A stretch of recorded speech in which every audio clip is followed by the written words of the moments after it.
কেউ কম্পিটিশন করতে চায় শহীদ মিনারেই ডাকুক, তাহলে বুঝে যাবে ছাপাচ্ছে কিনা, আর না হয় ব্রিগেডে ডাকুক। ঘরের কাছে লোক জড়ো করাটা চারটিখানি ব্যাপার নয়। যদি লোক কম্পেয়ার কেউ করতে চায়, কম্পেয়ার করা তো ভালো। কেন সে দেখাতে চাইছে রাজ্য সরকারকে যে আমার দিকে লোক আছে, আমাকে ছেটুনি। কেন কোনো কোনো জায়গায় তেরকম শোনা যাচ্ছে নাকি আর পাত্তা পাচ্ছে না।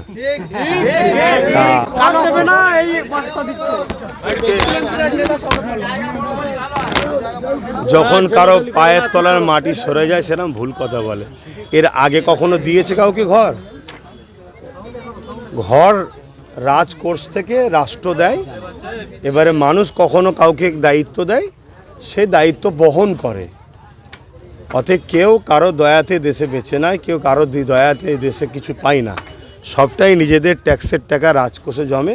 সেই রাজকোষ থেকে মানুষকে বিভিন্ন প্রকল্প তৈরি করে বিভিন্ন সময় বিভিন্ন সরকার বিভিন্ন রকম জিনিস মানুষের রাজকোষ থেকে দিয়েছে। তবে কেউ যদি মনে করে যে আমি দেবো না বলছে, তাহলে জনগণের উচিত হবে না তাকে নতুন করে আবার ক্ষমতায় আনা। তাকে ক্ষমতাচ্যুত করে যে দেবে তাকে নিয়ে আসা দরকার। 26-এ ভোট আগে আসতেই একেবারে ভাঙড়ে বেশি উন্নয়নের ডাক, কি বলবেন? এটাও তো ভাঙড় মানুষের বিজয়, এটাই তো জয়। ভাঙড়কে দেখে পুরো বাংলার সমাজকে ভাবতে হবে যে ভাঙড় একমাত্র স্রোতের উল্টো গতিতে চলেছে বলে আজকে এত ভাঙড়ে এত টাকা বাজেট হচ্ছে, এত কিছু হচ্ছে, এত কিছু দিবার পরিকল্পনা হচ্ছে। তা যা হচ্ছে কেউ কারো দয়াতে পাচ্ছে না, সবই তাদের পাওনা, তাদের অধিকার নাগরিকের, সে নাগরিক অধিকার নেবে। কিন্তু মানুষ কাকে সাপোর্ট করবে, কার পক্ষে থাকবে, এটা তার গণতান্ত্রিক অধিকার।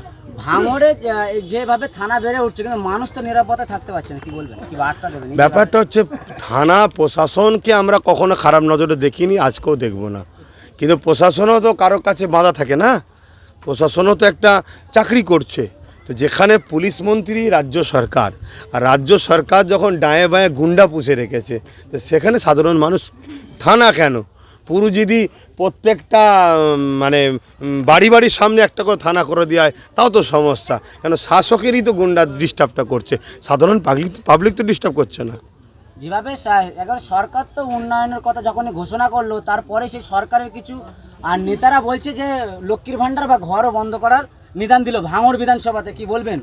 হ্যাঁ, আমি আগেও বললাম তো, দেখুন কোনো একটা প্রকল্প যদি কেউ চালু করে, সেটা জনগণ তাকে সুযোগ দিয়েছে, জিতিয়েছে, তাই জনগণের জন্য সে প্রকল্প করেছে, সেটা তার এমন কিছু মহান কৃতিত্ব নয়। জনগণ আমাকে সুযোগ দিয়েছিল, আমি জনগণের জন্য করেছি। সে তো আর ঘর থেকে গাঁটের পয়সা দিচ্ছে না, দেশের রাজকোষের টাকা জনগণ তাকে রাজকোষের ফান্ডের দায়িত্ব দিয়েছে, সে সেখান থেকে খরচ করছে। কেউ যদি বলে দেবো না, তাহলে উচিত হবে জনগণের তাকে সরিয়ে দিয়ে এমন কাউকে নিয়ে আসা যে দেবে আগামী দিন। ওই দলেরই নেতারা দাবি করছে উনি ভাঙড়ের কেউ নয়, কিন্তু ভাঙড়ে একটা উস্কানিমূলক বক্তব্য বারংবার দেখা যাচ্ছে, কি বলবেন? ভাঙড়ের মানুষের জন্য কি বার্তা দেবেন? ভাঙড়ের মানুষ শান্তিপ্রিয় মানুষ, ভাঙড়ের মানুষ সব বোঝে। ভাঙড়ের মানুষ সর্বসময় জুলুমের বিরুদ্ধে থাকে, ন্যায়ের পক্ষে থাকে। ভাঙড়ের মানুষ সুলতান আসগর আলী হুজুরের রুহানি বাচ্চাইরা, এরা সব বোঝে। ভাঙড়ের অন্য ধর্মের মানুষও যারা আছে তারাও শান্তিপ্রিয় মানুষ। এরা মানববন্ধনে যেভাবে মিলেমিশে আছে, সেই ঐক্য ভালোবাসা যাতে অটুট থাকে আগামী দিন, সেটাই আহ্বান জানাবো।